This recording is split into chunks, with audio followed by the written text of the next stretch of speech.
todos, bienvenidos. Estamos muy gozosos de nuevamente juntarnos para estudiar la palabra del Señor. Así que vamos a orar y permitirle al Señor que nos hable esta mañana a través de este mensaje acerca de la paz. Vamos a orar. Bendito Padre Celestial, a ti sea toda la gloria, el honor, Señor, el poder, la autoridad. Señor, tuyo es el reino, Padre. Reconocemos que tú eres bueno y para siempre es tu misericordia, Señor. Tantas bendiciones que derramas sobre nuestras vidas, Señor. Como dice tu palabra, desde antes de la fundación del mundo, Señor, tú nos amaste, nos adoptaste, nos escogiste, nos has predestinado en Jesús para tener una herencia, Señor, y para gozar de tu presencia en nosotros, Señor. Gracias por este tiempo, bendícelo. Abre nuestro entendimiento, dirige nuestras palabras, Señor. Háblanos, Padre, tú conoces nuestras necesidades. Señor, guíanos, te lo rogamos, en el bendito nombre de Jesús nuestro Señor. Amén, amén. Bien, la semana pasada empezamos el estudio de otro atributo del Espíritu, que es la paz. Ya hemos visto el amor, el gozo y ahora la paz. Estudiamos un poquito acerca de la historia de Job, que es un personaje que nos da un gran ejemplo de cómo él obtuvo paz en el Señor, aún en tantas pruebas, ¿verdad? Perdió sus hijos, perdió sus medios de mantención, ¿verdad? Su trabajo, sus bienes, perdió su salud, pero hay un versículo que nos enfocamos que decía lo siguiente: Job no renegó del Señor, pero sí reconocía que estaba en profunda tristeza. Job 3:26 dijo él: no he tenido paz, no me aseguré, ni estuve reposado, no obstante me vino turbación. Otra versión dice, sino solo me vino turbación, o sino que me vino turbación. Dice, no he tenido paz, no me aseguré, ni estuve reposado, sino me vino solo turbación o dificultades, inquietud. Esa es los sinónimos de esa palabra turbación, que es lo contrario a la paz, ¿verdad? Estar en conmoción, en un desasosiego, excitación o ira. Vimos varios sinónimos de la palabra turbación, que era inquietud, ansiedad, molestia, ¿verdad? Un dolor, como incomodidad, ¿verdad? Una preocupación, intranquilidad, que básicamente se manifiestan en nuestro físico, por ejemplo, cuando no podemos dormir, ¿verdad? A veces hay algo que nos tiene inquietas, preocupadas y no nos deja relajarnos. Esa es la turbación que estaba experimentando Job. Dice, he estado en desasosiego, ¿verdad? No he tenido paz, he estado en turbación, ¿verdad? Y estudiamos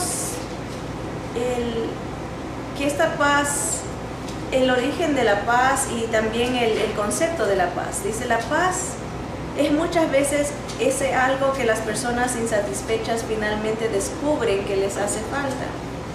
Lo triste es que algunos nunca llegan a identificarla y viven en una constante turbación. Hay gente que pareciera que su personalidad es siempre estar preocupada, ¿verdad? No todas esas personas que están siempre angustiadas, siempre estresadas, ¿verdad?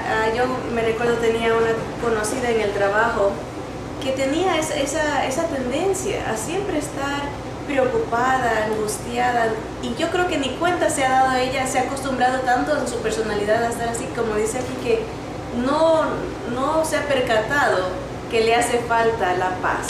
Siempre anda preocupada y sufrida, hasta tiene ese ademán, ese gesto en su rostro, ¿verdad? De que da angustia, de verla que siempre está como sufrida, ¿verdad? No ha identificado que le hace falta la paz de Dios, ¿verdad? Siempre quiere solucionar las cosas por sí mismo y con sus propios esfuerzos. Escuché a un periodista, dice la hermana, preguntarle a un ganador del Oscar, un artista famoso, ¿qué es lo que aún desea lograr? Imagínense, después de obtener un premio tan renombrado, le pregunta qué más quisiera lograr, y la contestación fue 2 palabras. Le dijo paz interior.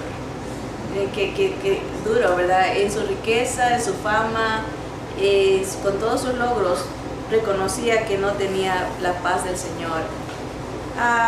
Un hombre no puede crear paz en su alma, no viene incorporada al intelecto, al talento o sensibilidad, ¿verdad? Vimos la historia del compositor Mozart, cómo murió él, porque vivía en una intranquilidad, ansiedad que lo llevó al alcoholismo y murió a la edad de 34 años, ¿verdad? Así que no solamente que la paz, vimos el estado de la gente sin Dios, no tiene paz, está intranquila, ¿verdad? Vimos cómo los problemas de la vida pueden llevarnos a no tener paz. También vimos la semana pasada que hay un acusador que está tratando de quitarnos la paz. Las escrituras dicen que el enemigo, Satanás, el diablo, vino a matar, hurtar y destruir nuestra vida, nuestro físico, nuestro espíritu, espíritu humanamente hablando, ¿verdad? Nuestra alma, nuestras emociones nos las quiere destruir, ¿verdad? Por eso es que él es experto en la preocupación, en el miedo, en dar ansiedad a la gente. Siempre busca robar la paz en la familia, robar la paz nuestra con el Señor, ¿verdad? Así que tenemos enemigos en el mundo, enemigos espirituales que buscan quitarnos la paz que el Señor da. Pero gracias a Dios vimos también la semana pasada que el Señor es el dador de la paz. Sí, el mundo quita la paz, las circunstancias, el enemigo, pero el Señor es el príncipe de paz. Vimos un contraste muy interesante entre que el Señor, su nombre es admirable, consejero, Dios fuerte, Padre eterno, príncipe de paz. Pero también vimos algo una aparente contradicción, que el Señor dijo, yo no he venido a traer paz sino espada, ¿verdad? Y explicamos qué quería decir eso. Siempre que haya contradicciones en las Escrituras, son nomás nos animan a escudriñar más y descubrir cuál es la verdad que el Señor quiere transmitir, no hay errores obviamente en las Escrituras, sino requiere un estudio un poquito más profundo para encontrar la preciosa verdad que el Señor quiere enseñar. Y vimos que la palabra división, porque vino a traer espada, dice. Espada es la macaira, explicamos que era esa daga, ¿verdad? Específica que usaban los soldados romanos para matar a su oponente directo al corazón o al hígado. Ellos eran expertos en dar un golpe fatal con esa daga, ¿verdad? No era la espada estilo helicóptero con la que esparcían las masas, no, era directo cuando peleaban cuerpo a cuerpo con alguien. Y esa macaira es la palabra que Dios usa cuando nos habla de la armadura de Dios, de la espada del Espíritu. Es la macaira del Espíritu, es la que es efectiva para ciertas circunstancias de nuestra vida. Por eso es importante guardar la palabra del Señor en nuestro corazón, en nuestra mente, memorizarla específicamente para momentos específicos, redundando, ¿verdad? Por ejemplo, dijimos que si estamos tristes, por ejemplo, no vamos a buscar versículos como el que dice Judas se ahorcó, ¿verdad? Vamos a buscar versículos que tengan que ver, usar bien la espada, usar bien ese cuchillo para que tope y toque el área de nuestra necesidad, ¿verdad? Hay versículos de guianza, hay versículos de exhortación, de enseñanza, hay versículos de ánimo, o sea, tenemos que aprender a usar esa espada, ¿no? Y eso es lo que dijo el Señor, yo he venido a traer la palabra. La palabra de Dios hace una división entre los creyentes y los incrédulos, ¿verdad? La palabra de Dios es la que separa, la que divide, no con una connotación negativa como nosotros tenemos idea, no nos juntamos, no es esa la idea, sino que identifica la palabra de Dios, quién es fiel, quién no es fiel, quién es renovado, quién es santo por Cristo, quién es salvo por el Señor y quién no, porque la palabra nos lo revela, ¿verdad? Dice que el Espíritu Santo dice a nuestro propio espíritu que somos hijos de Dios. Así que la palabra de Dios, Jesús es el príncipe de la paz y Él es el que trae la paz a través de su palabra, ¿verdad? Y Él nos ayuda a identificarnos y a identificarlo a Él como ese príncipe de paz. Ahora vamos a ver vamos a enfatizar un poquito más cómo el Señor se convierte en ese príncipe de paz para nosotros, y vamos a tratar de ver algunos, se les llama en este libro retratos de paz, o sea, historias que nos sirven de ejemplo para cuando nosotros estemos pasando por circunstancias similares, de que Dios puede darnos la paz aún en esas circunstancias. Bueno, primero vamos a leer en el libro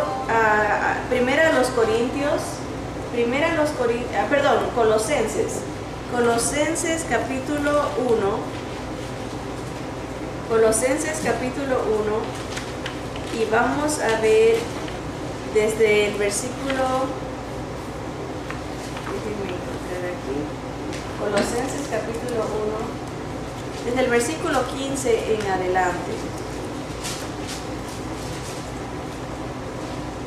Dice la palabra del Señor de la siguiente manera. Colosenses 1, del 15 en adelante, habla de la supremacía del Señor. Dice, Él es la imagen, hablando de Jesús, Él es la imagen del Dios invisible, el primogénito de toda creación. Porque en Él, en Jesús, fueron creadas todas las cosas, las que hay en los cielos y las que hay en la tierra, visibles e invisibles, sean tronos, sean dominios, sean principados, sean potestades, todo fue creado por medio de Él y para Él, hablando de Jesús.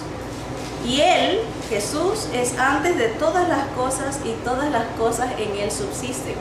Ven, se nos está describiendo al Señor como Dios, el Creador. Solo Dios puede hacer cosas de la nada. Él hizo todas las cosas en Él subsisten. Sigue el versículo 18, dice, y Él, Jesús, es la cabeza del cuerpo que es la iglesia.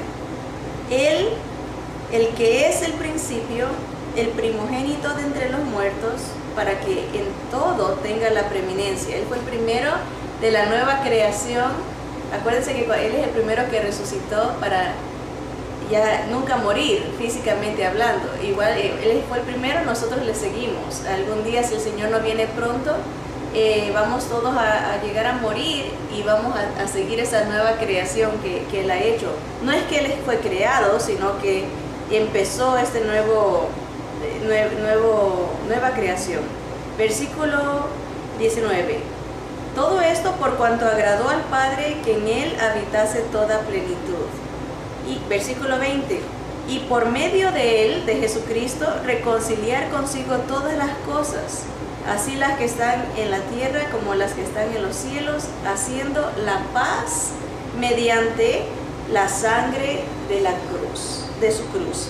Vemos el objetivo de todo su sufrimiento, reconciliarnos al Padre, y por medio de su muerte, de su cruz, de la sangre que Él derramó, otorgarnos esa paz, ¿verdad? Así que vemos primero lo que la Biblia lo denomina como su preeminencia, ¿verdad? Él es el principal de todo, Él es el creador, todo existe, existimos por Él y para Él. Él nos hizo para darle gloria y nos rescata, nos reconcilia, nos da esa paz mediante la sangre de su cruz, por medio de su muerte.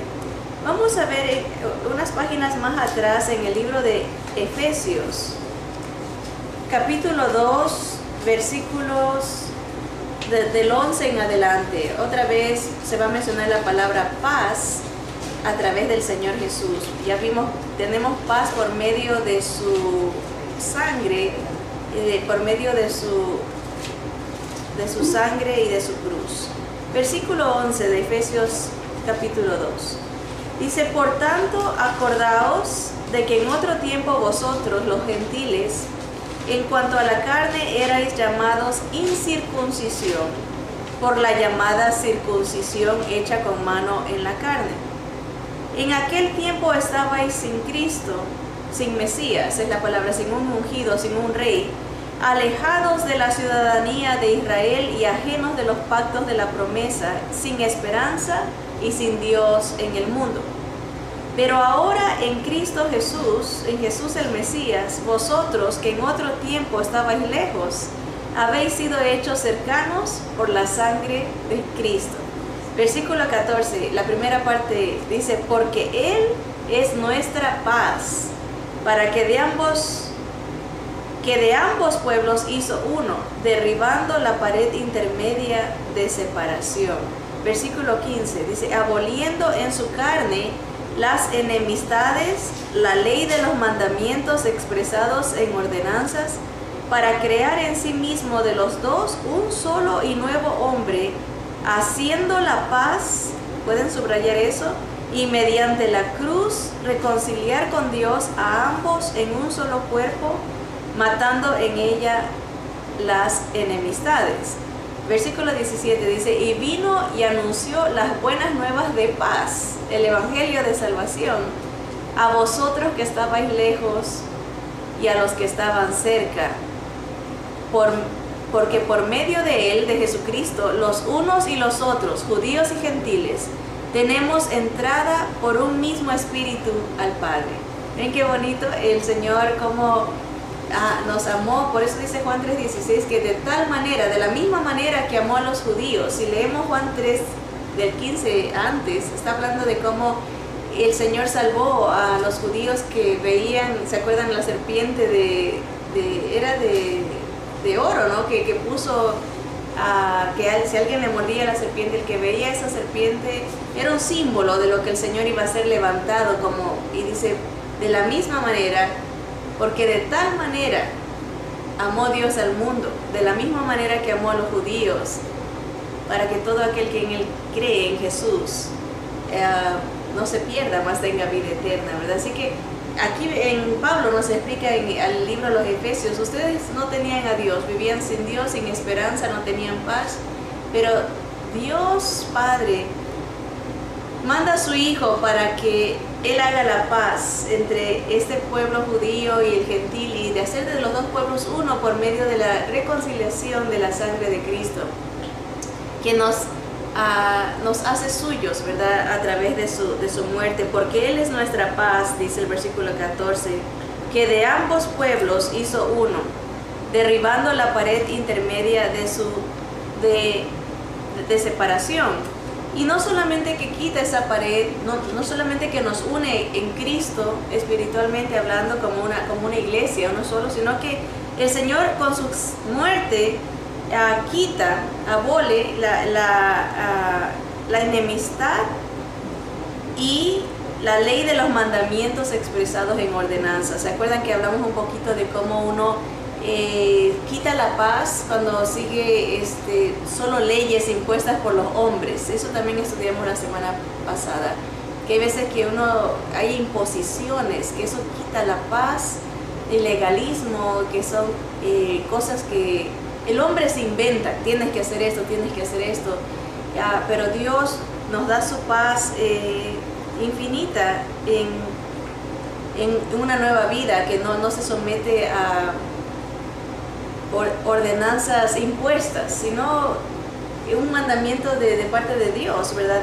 De la palabra, ¿verdad? El Señor dice, creó en sí mismo de los dos pueblos uno solo, su iglesia, y un nuevo hombre, una nueva criatura haciendo la paz. Así que vemos cómo se manifiesta la paz de Dios. Primero, a través de la muerte de Cristo, cuando uno viene a Él, es reconciliado con el Padre, tiene salvación, goza de ese espíritu que dice, venimos a ser morada, goza de ser parte del cuerpo de Cristo, goza de la paz de conocer el Evangelio, el entender las buenas noticias de paz entre el hombre con Dios.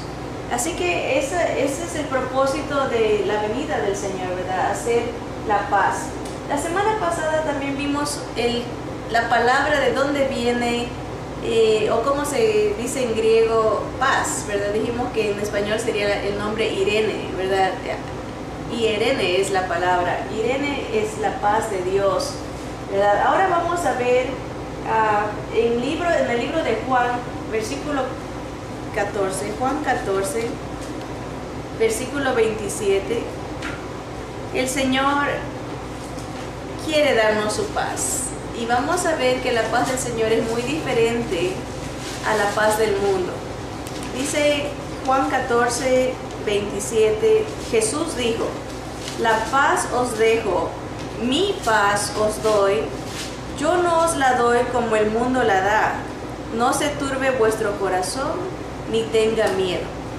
Aquí vemos los dos enemigos de la paz, que es la turbación, el miedo, ¿verdad? Dice, no se turbe vuestro corazón, ni tenga miedo.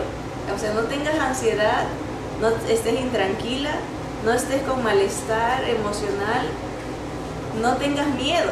El Señor, la paz del Señor. Vamos a ver cómo es la paz del Señor. Si vamos al libro de Filipenses, que ya hemos mencionado que Filipenses es el libro del gozo, es el libro donde más se menciona la palabra gozo. En el capítulo 4 viene la recomendación de no estar afanados, y me gusta cómo acaba el versículo 5 y el comienzo del versículo 6, que es el mandato.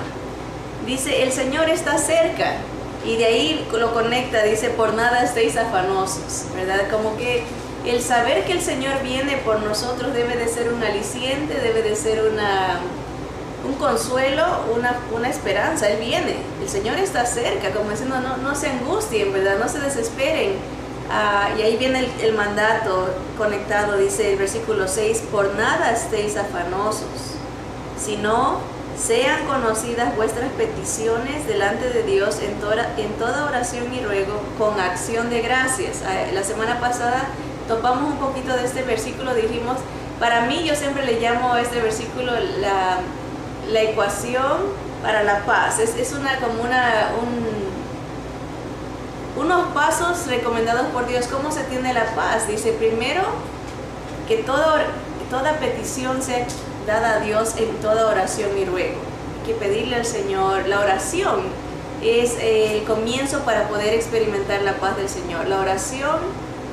Y la segunda parte dice, con acción de gracias. O sea, oración más gratitud es igual a ¿qué? Al versículo 7. Y la paz de Dios, que sobrepasa todo entendimiento, guardará vuestros corazones y vuestros pensamientos en Cristo Jesús. Entonces imagínense como esta ecuación matemática: oración más gratitud igual paz, ¿verdad? Cuando uno ora dándole gracias al Señor, modifica nuestra actitud. Cuando uno se enfoca en la gratitud, obviamente en la petición más la gratitud, le trae paz al corazón. ¿Por qué? Porque la oración, como ya le hemos dicho antes, hermanas y hermanos, no es para cambiar a Dios. La oración Dios la usa para cambiarnos a nosotros. Nuestra actitud, nuestra visión, nuestras emociones.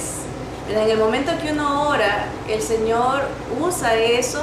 Cuando acuérdense que el Espíritu Santo está orando, ayudando a orar por nosotros, porque nosotros no sabemos cómo hemos de pedir. Él acomoda nuestra oración. Y cuando seguimos este plan de Dios, traerle a Él nuestras necesidades y agradecerle, cambia nuestra actitud. Por ejemplo, si amanecemos enfermos, por ejemplo, doloridos o algo, ¿no?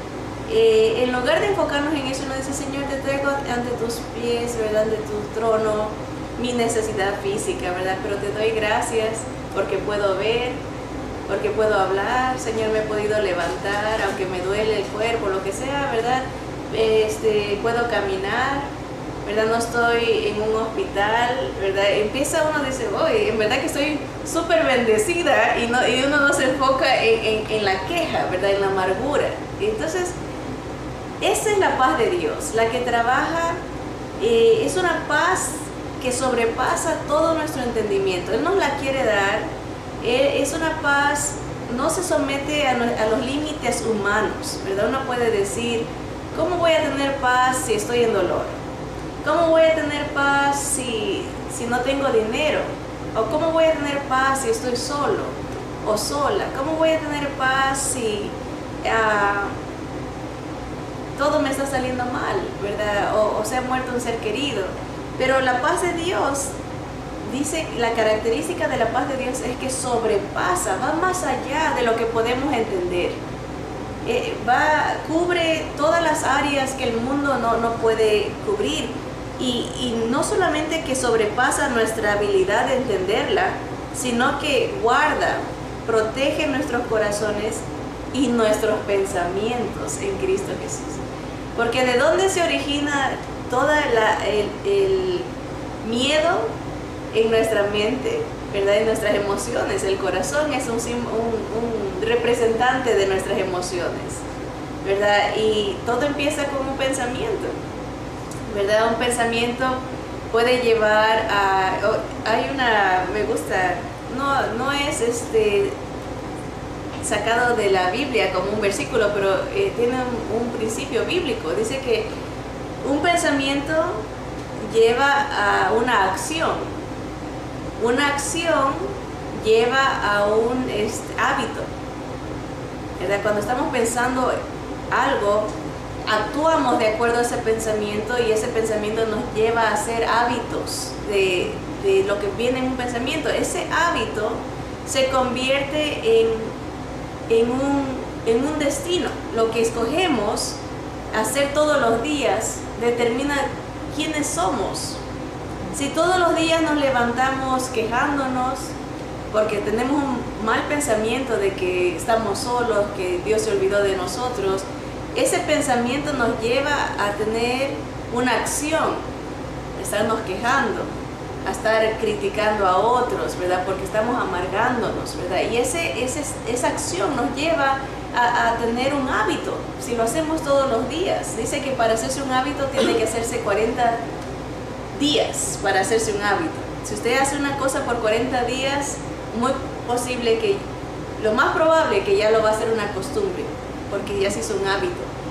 Y un hábito lleva a un destino, ¿verdad? Y todo empezó con un pensamiento, ¿verdad? Así que la realidad de que Dios cuide con su paz nuestro corazón, nuestras emociones, nuestros pensamientos, es lo máximo que podemos tener, porque nos evita el sufrimiento, el dolor, la intranquilidad, la ansiedad. Así que esa es la paz que el Señor nos quiere dar. Una paz que no da el mundo, que solo Él la puede dar, es de Él. Nadie tiene esa paz como la de Jesús, la que sobrepasa todo entendimiento, la que puede guardar nuestros corazones y la que puede guardar nuestros pensamientos. Entonces ahora vamos a ver algunos retratos de paz, o sea, algunas historias en la vida de Jesús, que Él es nuestro ejemplo máximo, de cómo Él tuvo paz en diferentes circunstancias.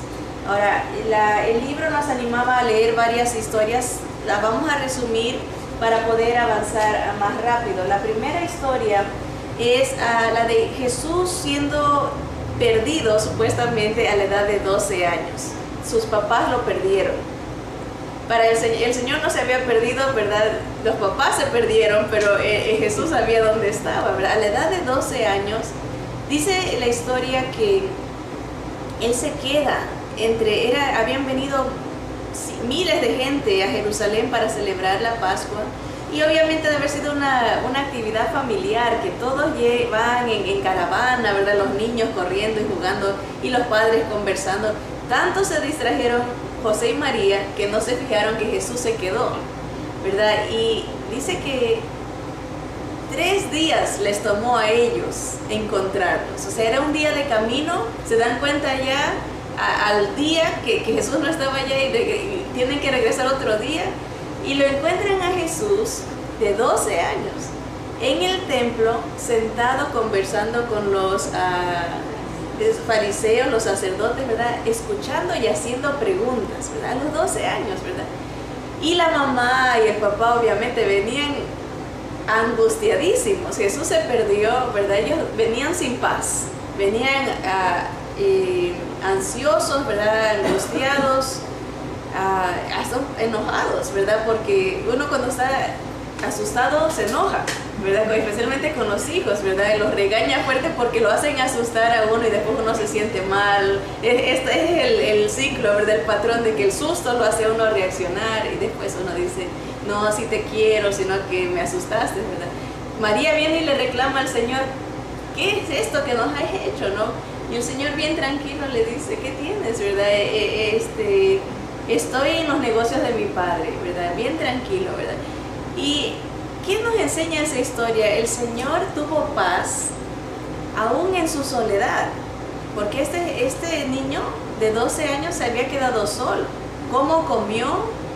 ¿Dónde durmió? No nos dice las Escrituras, pero obviamente el Señor le proveyó el cuidado necesario. Alguien lo ha de haber visto, se lo han de haber llevado a que esté con él, se iba al templo o durmió en el templo, no sabemos. La cuestión es de que él no se preocupó en su soledad, siendo chiquito, ¿verdad? Y a veces, ¿cuántas veces nosotros nos sentimos solos, ¿verdad? Y ahí el enemigo mete ideas, nos hace sentir solos, adoloridos, ¿verdad? Como que en conmiseración es la palabra que estaba buscando, así como que nos tengan lástima. Pobrecita, pobrecito, siempre solo, ¿verdad? Y el Señor Jesús desde chiquito nos da ejemplo, ¿verdad? De esa paz que Él gozaba, de la paz que Él nos da ejemplo de que Él es el príncipe de la paz. Desde niño podía enfocar sus emociones, porque era humano, sus emociones en los caminos del Señor, ¿verdad? Estoy ocupado en cosas de Dios, ¿verdad? Y nos da un ejemplo, ¿verdad? Cuando empecemos a sentirnos solas, abandonadas, ¿verdad? Porque al enemigo le gusta que nos hagamos las víctimas, ¿verdad? ¿Han notado eso, verdad? Ese estilo de conducirse, ¿verdad? El enemigo goza cuando nos quedamos en ese estado. Y el Señor nos enseña a través de su paz que la respuesta, cuando uno se siente así, Él se enfocó en cosas de servir a Dios, buscar de Dios, aprender de Dios. Él quería estar descubriendo, como Dios todo lo sabe, como hombre eligió, ¿verdad? Reprimir cierto conocimiento para adquirirlo a medida que iba creciendo, para enseñarnos, ¿verdad? Así que ese es un retrato de paz, como una foto. A los 12 años, Jesús tranquilo, y podemos usar nuestra imaginación, ¿verdad? Jesús conversando con los maestros, ¿verdad? Y los papás todos con una cara de angustia, ¿verdad? Una foto así como desesperados, ¿verdad? No sé a ustedes cuántas de ustedes se les haya perdido alguna vez un hijo, pero los niños son expertos en hacerlo sufrir a uno cuando son chiquitos, en esconderse. Mi hija se escondió, ella tendría como 2 añitos, una vez en un mall, en esos de la ropa, ¿verdad? Que ellos, es chistoso para ellos, y Diana, ¿dónde estás, Diana? Y calladita, ella jugando, pero ella se estaba escondiendo, y nosotros ya el corazón la teníamos pisoteado, porque ya estaban pasando como 5 minutos y no salía. Hasta que después se ven unos piecitos por ahí, ¿verdad? Que se había escondido. Pero la angustia de perder un hijo. Pero imagínense, esa era la angustia que estaba pasando María y José, ¿no? Una foto ahí, ellos angustiados y Jesús en paz, ¿verdad? La paz en la soledad. Y eso se puede ver, si gustan estudiar esa historia, la pueden ver en Lucas, ¿verdad? Lucas capítulo 2, del 41 al 52, está la historia de ese perderse de Jesús, ese supuesto perderse de Jesús. Paz en la soledad. Vamos a ver un segundo ejemplo, y lo encontramos en el libro de Juan capítulo 6. El libro de Juan nos cuenta como unos 7, 8 milagros solamente en la vida de Jesús. Juan, si contamos los días porque Juan nos narra la vida de Jesús, dice, y en el primer día, el segundo día hizo esto, y al otro día, y al otro día. Si contamos todos esos días, más la última semana de pasión que se nos narra en Juan, el libro de Juan nomás nos habla de 2 semanas en la vida de Jesús. Y Juan dice, yo considero eso suficiente. En el capítulo 20, versículo 30 dice, Jesús hizo muchos milagros, los cuales no están escritos en este libro, dice Juan, pero los que yo escribo son suficientes para que tú creas, al leerlo, creas que Jesús es el Hijo de Dios, el Cristo, ¿verdad? Y para que creyendo tengáis vida en su nombre. Juan es el discípulo amado, era el discípulo amado de Jesús y lo conocía bien al Señor, y nos narra esta historia en el capítulo 6 de uno de esos milagros, de uno de esos 7 u 8 milagros que nos narra Juan. Es el milagro de la alimentación de los 5,000 hombres, ¿verdad? Miles de gente, obviamente mujeres y niños habían más.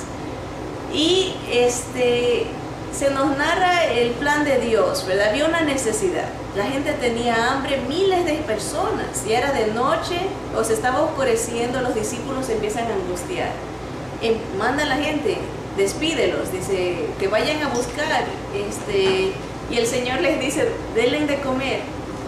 Imagínense esa orden, ¿cómo? Le dijo Felipe, que Felipe es el más práctico en cuanto parece que era muy meticuloso en matemáticas, porque siempre lo encontramos a él haciendo cálculos, ¿verdad? Él dice, si diésemos lo que hemos trabajado por un año, o sea, no nos alcanzaría para dar de comer a toda esta gente, ¿verdad? Hizo él rápido un cálculo.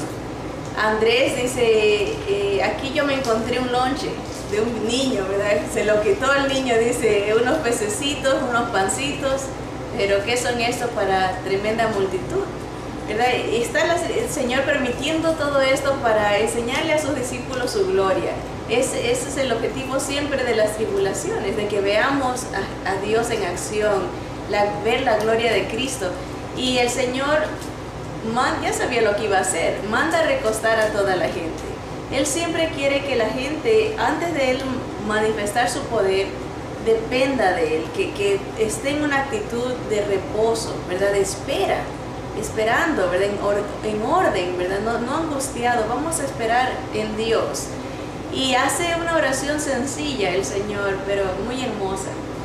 Le dice a su Padre, yo sé que siempre me escuchas, ¿verdad? Y eso es bien lindo. Nosotros como hijos podemos decir eso también. Yo sé que siempre me escuchas, ¿verdad? Siempre estás ahí para mí, ¿verdad? Y bendice en los panes, ¿verdad? Y empieza a multiplicarse. ¿Cómo? Yo no sé. A lo mejor iban sacando y no se veía, y seguían saliendo, o en verdad se empezaron a aumentar. Solo Dios sabe lo que a ellos les tocó ver de ese milagro. La realidad es que Jesús, en este retrato, en esta foto, podemos verlo con paz en la necesidad material, paz en la necesidad de provisión, porque también era una necesidad física. Cuando uno está con hambre, el cuerpo se decae, ¿verdad? La energía, los ánimos, ¿verdad? Hay una necesidad física, una necesidad material, era doble necesidad. Y el Señor tiene paz en ese momento, ¿verdad? Y nos da ejemplo, ¿verdad? ¿Cuántas veces nosotros pasamos por necesidad física, enfermedades? El Señor dice paz, ¿verdad? El Señor nos escucha, el Señor está ahí para responder, está ahí para consolar, está ahí para enseñarnos, está ahí para manifestar su gloria. ¿Cómo? Solo Dios sabe. Puede que sea a través de sanidad, o puede que sea a través del testimonio que demos en nuestra enfermedad para alcanzar a otros, porque a veces nos enfocamos egoístamente, que el Señor me sane, que el Señor me ayude, que el Señor me provea, pero a través de nuestra prueba el Señor puede bendecir a tanta gente que viene a vernos a nosotros cuando estamos enfermos, que uno dé testimonio del poder de Dios, que cuando nos ve en necesidad no nos ve renegando, estamos dándole gloria a Dios a través de la circunstancia, ¿verdad? Así que vemos un retrato de paz en la necesidad. ¿Y cuántas veces nosotros tenemos oportunidades de mostrar esa paz? Porque casi siempre andamos en necesidad económica, ¿verdad? No es por nada, pero muy rara es la persona que diga, a mí no me hace falta nada. Y a veces, como decíamos la semana pasada, nosotros perdemos la paz porque tomamos malas decisiones, ¿verdad? No necesariamente es porque el enemigo nos está tratando de tumbar, o no es que él nos está acusando, o no es que el Señor está permitiendo, sino que nosotros mismos nos metemos en camisas de 11 varas, como dicen, ¿verdad? Nos metemos en problemas y después nosotros nos hemos robado la paz, y estamos sufriendo las circunstancias de la mala decisión. ¿Pero por qué digo esto? Porque a veces tenemos necesidades económicas porque hemos tomado una mala decisión y sufrimos esa angustia de no estar, por no haber estado conformes con lo que Dios nos da, o no haber estado disfrutando de las bendiciones que Dios nos da. Hace poco una hermana me contó que ella había escuchado un chiste que dice que, y se me vino a la mente ahorita porque casi siempre le echamos la culpa al enemigo, ¿verdad? Que estamos en necesidad económica, estamos en sufrimiento por culpa del enemigo, ¿verdad? Y entonces dice en el chiste que el enemigo se apareció delante del Señor y venía todo triste, y el Señor le dice: ¿qué te pasa? Es que tus hijos de todo me echan la culpa. ¿Verdad? Y sí o no, que siempre que tomamos decisiones le echamos la culpa, el enemigo me tiene en estas circunstancias. Y no es el enemigo, pero perdemos la paz, es la realidad. Y el Señor dice: mírame a mí, aún con tremenda presión. Ustedes se pueden imaginar, hermanos, ustedes, hermanas, sabemos lo que son los hijos y los esposos con hambre, ¿verdad? 1 o 2 personas con hambre parece que ya lo van a linchar a uno cuando no hay comida, ¿verdad? Imagínense 5,000 hombres, sin contar mujeres y niños, con hambre, ¿verdad? 5,000 hombres, era para que el Señor esté nerviosísimo, decir: mándenlos a su casa, que busquen ellos, ¿verdad? Yo no tengo dinero o alguna cosa, era para que esté angustiado. Pero no, vemos ese retrato de paz en la necesidad, en la presión, ¿verdad? Estaba él en completa paz porque confiaba en el Señor y sabía que el Señor era poderoso para proveer. Bien, vamos a ver otro retrato de paz, número 3. Este está en Mateo capítulo 14, versículo del 22 al 33. Mateo 14 del 22 al 33, y es la historia de lo que pasa inmediatamente después de la alimentación. Después de la alimentación, la gente pues dijo: aquí hay un hombre que nos da de comer y que hace milagros, hagámoslo rey. ¿No? Fue la primera reacción de esta gente. Jesús es rey, ¿verdad? Es un welfare, nos da de comer, nos da de medicina, nos sana. Hagámoslo rey. Y el Señor presiente esa intención y se aparta inmediatamente. Él se aparta al monte a orar, ¿verdad? Se despide, ¿verdad? Él no quiere, no era su objetivo hacerse rey físicamente, ¿verdad? De material, ¿verdad? De su imperio. No, dice: mi reino no es de este mundo, decía el Señor, es espiritual, ¿verdad? Entonces la gente malinterpretó su ministerio, y él manda a sus discípulos, les dice: súbanse en una barca y los encuentro al otro lado.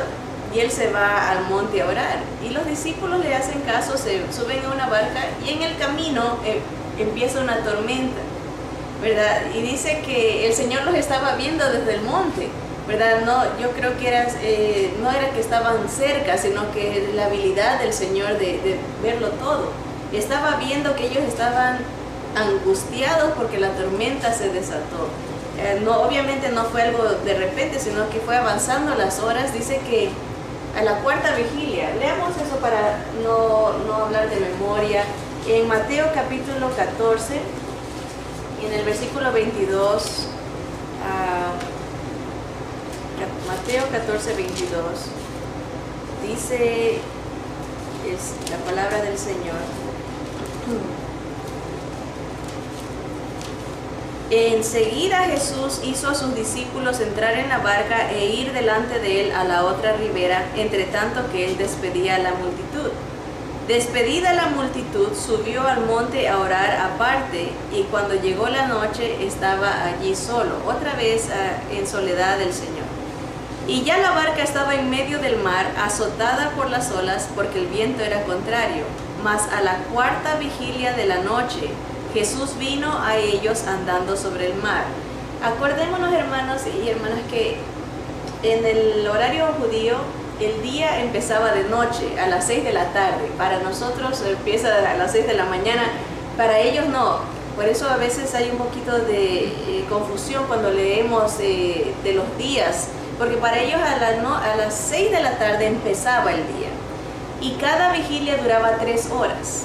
Entonces, de 6 a 9 una vigilia, de 9 a 12 otra vigilia, de 12 a 3 de la mañana la tercera vigilia, y la cuarta vigilia sería más o menos de 3 de la mañana a 6 de la mañana.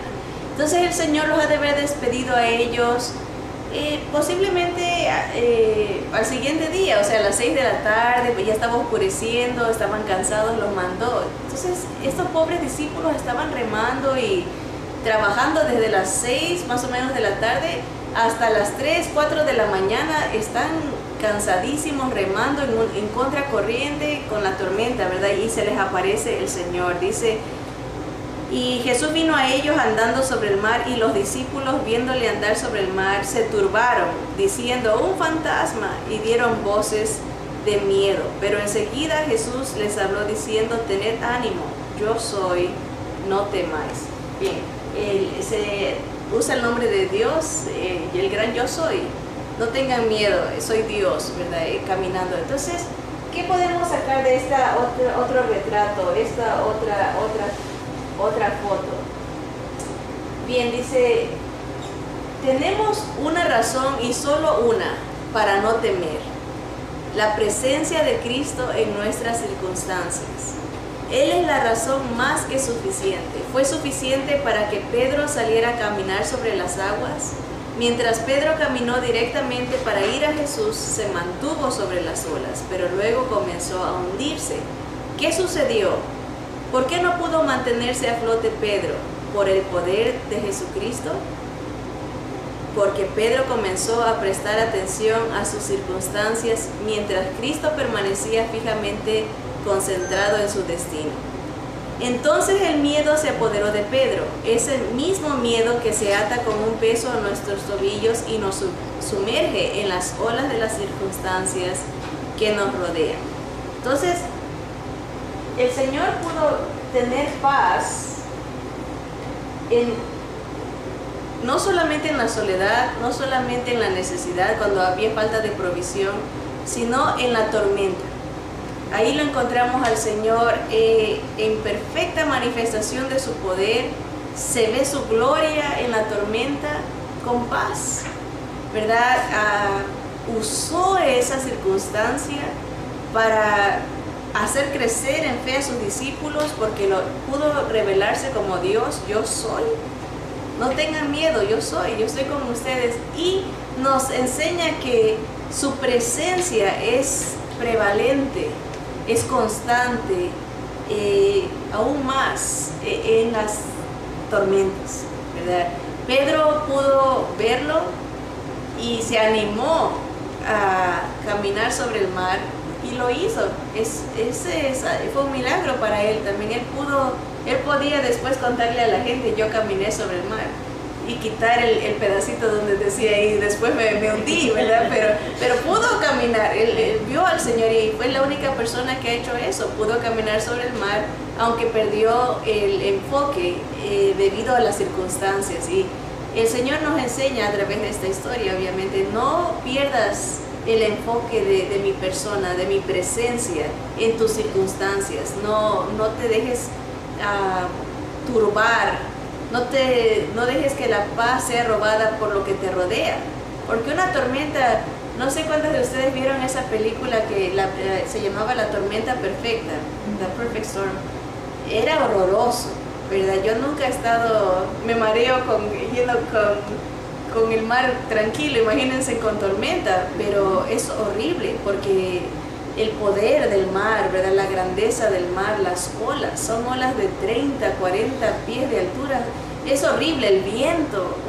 Una cosa es leerlo, otra cosa es estar ahí, ¿verdad? En medio de la tormenta y ven a una persona caminando, ¿verdad? Es una cosa tremenda, ¿verdad? Dios, Jesús usó esa manifestación para poder mostrar su poder, ¿verdad? Él no calmó, usó, provocó para poder manifestar su gloria, ¿verdad? Calmó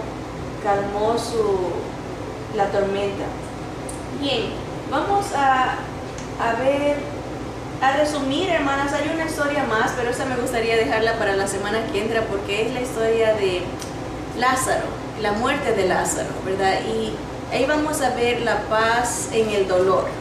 Y eso quisiera reservar el tiempo de la próxima semana, si el Señor todavía no ha venido, para estudiar con calma cómo se manifiesta la paz del Señor en nuestras tristezas, ¿verdad? En nuestro dolor, porque nadie hemos sido exentos de pasar o estar pasando por circunstancias dolorosas, ¿verdad? Y el poder de Dios, la paz de Dios, se revela en esas circunstancias también, y lo vamos a dejar para verlo más tranquilo, con calma.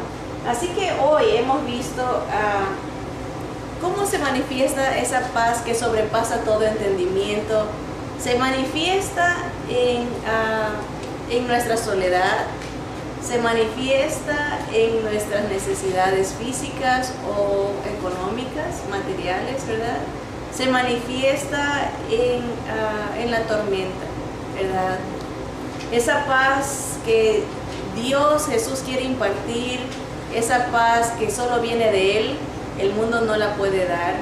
Esa paz que guarda nuestros corazones, nuestras emociones, las controla, las calma, y nuestros pensamientos, ¿verdad? Nuestra ansiedad se disipa cuando uno concentra su pensar en oración, ¿verdad? Hablamos de oración, de gratitud, de enfocarse en las cosas de Dios, como hizo Jesús desde niño, en su obra, en su servicio, ¿verdad? Es aprender de Él, conocimiento de Él, obviamente la lectura de la palabra. ¿Cómo conoce uno a Dios? A través de lo que como Él se ha revelado en su palabra. Entonces, dice, debemos de saber que la paz de Dios se encuentra en muchas circunstancias, ¿verdad? La paz de Dios, si queremos tener paz, la podemos encontrar en todas las circunstancias. Las que hemos visto hoy específicamente, podemos encontrar paz en la soledad, en la provisión o la necesidad física, económica, en la tormenta. Veremos que la paz de Dios se encuentra también en la enfermedad y debilidad. Me gustó esto, se me vino que la paz de Dios se encuentra en la espera. Acuérdense ustedes, Jesús esperó 3 días para que lo encuentren. Él no estaba perdido, ¿verdad? Pero humanamente sí.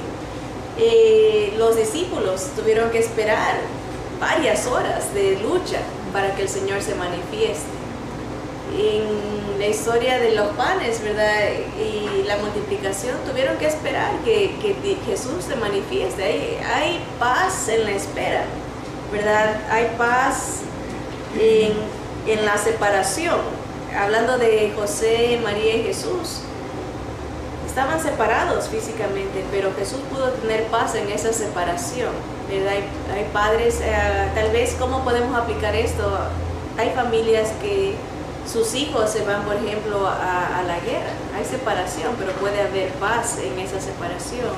Hay veces circunstancias que nos apartan de nuestra familia, de nuestros hijos. Puede haber paz de Dios en esa separación, así como Jesús tuvo paz en la separación física de sus padres. Hay paz también en las lágrimas y en el plan de Dios. Sabemos que el enemigo quita el gozo cuando quita la paz. La paz es acceso a Dios. Vimos eso al principio cuando Dios nos reconcilia, nos da de su paz. La paz llega con el entendimiento de que Cristo se llevará mayor gloria. cuando estemos pasando por cualquiera de estas circunstancias, hermanos, la soledad, la necesidad, el dolor, lo que sea, que la separación, cuando entendemos que Dios, Jesús, se va a llevar la mayor gloria en nuestra circunstancia, nos trae paz. Que no importa qué nos pase a nosotros, sino que esto va a llevar, porque Él tiene la preeminencia, Él se va a llevar la gloria en nuestra circunstancia. Eso nos calma, nos lo hace digno. La paz de Dios nos deja sin ninguna explicación posible. La paz de Dios nos hace esperar y confiar en Él. Quería terminar con esta idea, esta clase de hoy. Dice, la paz, esto es vital. La paz significa ausencia de temor y de turbación, no de dolor ni de sufrimiento. Podemos estar sufriendo y estar en dolor, pero con completa paz, ¿verdad? La paz significa no tener miedo, no tener temor ni turbación, no estar en esa angustia, ese dolor, esa inquietud, ese malestar. Eso es contrario a paz, pero paz no quiere decir no tener dolor, y eso lo vamos a explicar un poquito mejor la próxima semana, si el Señor lo permite. Es no tener temor ni tener inquietud. Esa es la paz, así se manifiesta la paz de Dios. A veces Dios usa nuestro dolor para traer gloria a nuestra vida, gloria a Cristo obviamente, pero para impactar a otros en nuestra vida. Así que, hermanas, hemos visto mucho. Yo sé que esta semana todas hemos tenido pruebas para tener paz, y estuve meditando mucho en ¿qué me roba la paz? ¿Qué me robaba la paz esta semana? Para ir aplicando lo que uno va aprendiendo, ¿verdad? Y pude identificar, y sé que el Señor no quiere que tengamos temor, que no tengamos inquietud, sino que confiemos en Él y disfrutemos de esa paz que Él ya nos ha dado. Así que vamos a orar, hermanos. Señor, gracias, Padre, por estas fotos, estos retratos tuyos, Señor, desde niño, ya un joven, Señor, cómo dependías de tu Padre en completa paz. Señor, sabemos que eres el príncipe de la paz, tú nos dejaste tu paz, Señor, y aprendemos cómo tenerla, Señor, en toda circunstancia, en la soledad, en el dolor, en la necesidad, Señor, en las tormentas. Padre, tu paz es evidente. Gracias porque tu paz no es como la del mundo, pasajera, sino que es una paz que sobrepasa nuestro entendimiento, sobrepasa lo humano, Señor. Gracias porque tu paz es perfecta y se manifiesta en nuestra mente y nuestro corazón. Señor, ¿qué haríamos sin ti? Tú eres nuestra esperanza, eres nuestra gloria, eres nuestra paz, Señor. Te damos a ti toda la alabanza porque eres digno, Señor. Todo lo hiciste para ti y por medio de tu poder, Señor. Tú sostienes todo, reconocemos que tú eres Dios. Te damos a ti las gracias por habernos escogido en Cristo, Señor, y reconciliado contigo a través de la fe en Él. Señor, lo reconocemos como Mesías, como Rey y Señor de todo. A ti sea la gloria, Jesús, en tu nombre oramos. Amén. Amén.